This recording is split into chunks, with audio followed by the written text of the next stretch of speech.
क्या आपने कभी रास्ते में पड़े कुछ सिक्के या चमकता हुआ नोट देखा है और सोचा हो कि इसे उठा लूं? लेकिन क्या आप जानते हैं कि कई बार ये धन नहीं बल्कि परीक्षा होती है। जी हाँ, हिंदू धर्म में इसे लक्ष्मी की परीक्षा कहा गया है। शास्त्र कहते हैं कि जो धन आपका नहीं है उसे उठाना आपकी किस्मत की दिशा बदल सकता है और गलत दिशा में भी ले जा सकता है, क्योंकि धन केवल कागज या धातु नहीं, ये अपने मालिक की ऊर्जा और कर्म का बोझ लेकर चलता है। और यदि आप उस धन को बिना अधिकार के छू लेते हैं तो सिर्फ उसकी कीमत नहीं उठाते, उसके साथ जुड़े पाप, दुख और कर्म फल भी अपने जीवन में ले आते हैं। भगवान श्री कृष्ण ने कहा है, अनुचित रूप से प्राप्त वस्तु मनुष्य के धर्म, बुद्धि और लक्ष्मी तीनों को नष्ट कर देती है।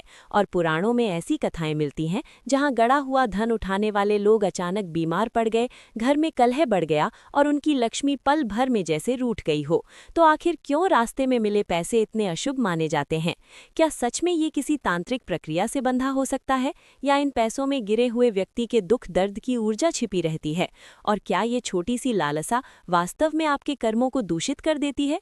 आज हम इसी रहस्य पर पर्दा उठाने वाले हैं और बताएंगे कि धर्म, कर्म और पौराणिक मान्यताएं गिरे हुए धन को अपशगुन क्यों मानती हैं। तो वीडियो को अंत तक जरूर देखिएगा, क्योंकि आज की जानकारी आपके जीवन की दिशा बदल सकती है। दोस्तों, हिंदू धर्म में धन को लक्ष्मी का स्वरूप माना गया है। धन सिर्फ पैसे का नाम नहीं है, ये ऊर्जा है। और शास्त्र कहते हैं, अनुचित रूप से प्राप्त धन विध्वंस का कारण बनता है। इसका मतलब है कि गलत तरीके से या बिना अधिकार के लिया गया धन आपके जीवन में अशांति, विवाद और नकारात्मक ऊर्जा ला सकता है। मनुस्मृति में स्पष्ट कहा गया है कि जो व्यक्ति किसी दूसरे का खोया हुआ धन चुराता है वो पाप का भागी बनता है। यहाँ चोरी का मतलब सिर्फ जानबूझकर चोरी करना नहीं है, बल्कि किसी का खोया हुआ पैसा अपने उपयोग में लेना भी चोरी ही माना गया है। पुराणों में एक ऐसा प्रसंग आता है कि एक व्यक्ति को जंगल में गड़ा हुआ धन मिला। उसने सोचा कि किस्मत का साथ है, वो धन घर ले आया। लेकिन कुछ दिनों में परिवार में झगड़े बढ़ने लगे, स्वास्थ्य खराब होने लगा, व्यापार में नुकसान और अंततः पूरा धन नष्ट हो गया। बाद में एक ऋषि ने बताया कि वो धन किसी पूर्वज का था जिसे मंत्रों द्वारा रक्षा दी गई थी। उसकी अनुमति के बिना लिया गया धन शाप बन जाता है। अब इस कथा का एक अर्थ स्पष्ट है कि गड़ा हुआ धन अक्सर किसी तांत्रिक प्रक्रिया, कुलधन, दान दक्षिणा या कर्म ऊर्जा से बंधा होता है। इसे उठाना जीवन में भारी विघ्न ला सकता है। इसलिए हमें रास्ते से पड़ा धन या किसी और की कमाई को कभी भी नहीं लेना चाहिए। हमें हमेशा अपने हक की कमाई ही रखनी चाहिए। इसे लेकर गीता में श्री कृष्ण ने एक बहुत ही अच्छी सीख दी है। वो कहते हैं कि अधर्म से प्राप्त वस्तु मनुष्य को अधर्म के मार्ग पर ही ले जाती है, यानी थोड़े से गलत धन से पूरा जीवन गलत दिशा में जा सकता है। इसलिए हमें कभी भी गिरा हुआ धन नहीं उठाना चाहिए, क्योंकि ये धन किसी और की मेहनत का है। इसे उठाना कर्म नहीं, चोरी है। धन पर उसके मालिक की ऊर्जा जुड़ी होती है, इसलिए अगर वो व्यक्ति दुखी, कर्ज में या संकट में था तो उसकी नकारात्मक ऊर्जा आपके घर में भी आ जाती है। माना जाता है कि इससे लक्ष्मी का अपमान होता है। गिरे हुए पैसे उठाने से लक्ष्मी देवी अप्रसन्न होती हैं। साथ ही धार्मिक ग्रंथों के मुताबिक इससे पुण्य का नाश होता है। बिना अधिकार का धन उन कर्मों को भी नष्ट करता है जो आपने अच्छे कामों से कमाए हैं। चलिए इसे गरुड़ पुराण की एक कथा के जरिए आपको समझाता हूँ। एक बार भगवान विष्णु गरुड़ को मृत्यु, धर्म और कर्म फलों के रहस्य समझा रहे थे। गरुड़ ने पूछा, हे प्रभु, ऐसा क्यों कहा गया है कि पराया धन उठाने वाला व्यक्ति भी पाप का भागी बन जाता है? यदि किसी को रास्ते में धन मिल जाए तो क्या वो उसे अपना नहीं मान सकता? तब भगवान विष्णु ने एक अत्यंत गूढ़ कथा सुनाई। प्राचीन काल में सोमदत्त नाम का एक व्यापारी था। वो धार्मिक, सत्यवादी और परिश्रमी था। एक दिन वो जंगल के रास्ते से गुजर रहा था कि अचानक उसने देखा एक थैली में सोने के सिक्के पड़े थे। पहले तो उसने सोचा शायद किसी यात्री के हाथ से गिर गए होंगे, लेकिन फिर मन में लालच आया और उसने सोचा किस्मत ने मुझे ये वरदान दिया है, ये धन मेरे जीवन को बदल देगा और कौन जाने इसका मालिक कभी मिले या फिर नहीं। उसने थैली उठाई और घर चला गया। धन घर आते ही विपरीत घटनाएं शुरू हुईं।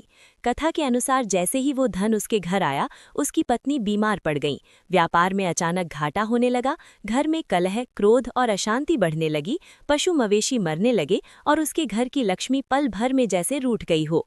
सोमदत्त समझ नहीं पा रहा था कि ऐसा क्यों हो रहा है। कुछ दिनों बाद वो एक ज्योतिषी समान ज्ञानी ऋषि के पास गया।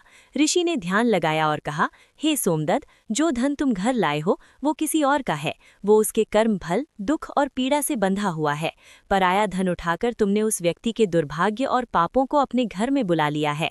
ये धन तुम्हारे घर का भाग्य नहीं, अशुभ कर्मों का भार लेकर आया है। सोमदत्त घबरा गया और बोला, गुरुदेव, मैं क्या करूं? ऋषि बोले, उस धन को उसके मालिक को लौटा दो, या यदि वो ना मिले तो उसे दान कर दो, क्योंकि पराया धन चाहे गिरे हुए पैसे ही क्यों ना हो, अधर्म से प्राप्त माना ही जाता है। सोमदत्त ने दूसरे ही दिन उस धन को गांव के मंदिर और गरीबों को दान कर दिया। कथा में कहा गया है कि इसके बाद से उसकी पत्नी की बीमारी दूर होने लगी, व्यापार फिर से फलने फूलने लगा, घर में शांति लौट आई, मानो जैसे लक्ष्मी जी का पुनर्वास हो गया हो। भगवान विष्णु ने गरुड़ से आगे कहा, हे गरुड़, ध्यान रखना, गिरे हुए धन को उठाना छोटा पाप नहीं। वो धन जिस व्यक्ति से छूटता है, उसके कर्म, भाग्य, दुख और पाप भी उसी के साथ जुड़ते चले जाते हैं। जो व्यक्ति उसे उठा लेता है, वो उन पापों का भागी बन जाता है।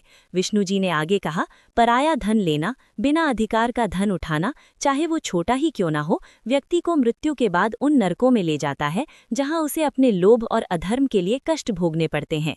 गरुड़ पुराण में किसी का धन लेना कठोर पाप की श्रेणी में रखा गया है। इसलिए आपको कभी भी किसी से अनुचित पैसे नहीं लेने चाहिए, और यदि कभी आपको रास्ते में पैसे गिरे दिखें तो उसे वहीं छोड़ दें, या उसके मालिक को वहीं आसपास ढूंढकर उसे लौटा दें, या फिर किसी मंदिर में या किसी जरूरतमंद को दान कर दें।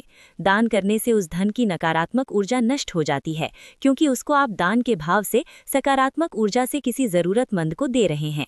तो दोस्तों, ये थी आज की वीडियो, जिसमें हमने बात की कि आखिर क्यों हमें रास्ते में गिरे हुए पैसे नहीं उठाने चाहिए।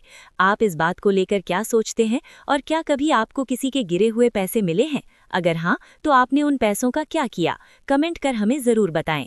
साथ ही अगर वीडियो अच्छी लगी हो तो इसे लाइक और शेयर जरूर करें।